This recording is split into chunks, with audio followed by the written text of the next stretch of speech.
Osmania university విద్యార్థి నాయకుల ఆధ్వర్యంలో ఆర్ట్స్ కాలేజ్ ముందు బీఆర్ఎస్ నేత బాల్కా సుమన్ దిష్టిబొమ్మను దగ్ధం చేశారు. సీఎం రేవంత్ రెడ్డిపై అనుచిత వ్యాఖ్యలు చేసిన బాల్కా సుమన్ వెంటనే బహిరంగంగా క్షమాపణలు చెప్పాలని డిమాండ్ చేశారు.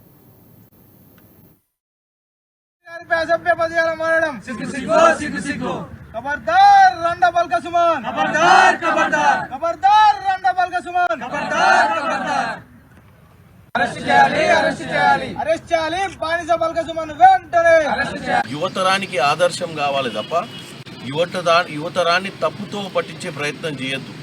ఇటువంటి వాళ్ళని ఎన్నికల నుంచే బహిష్కరించాలి.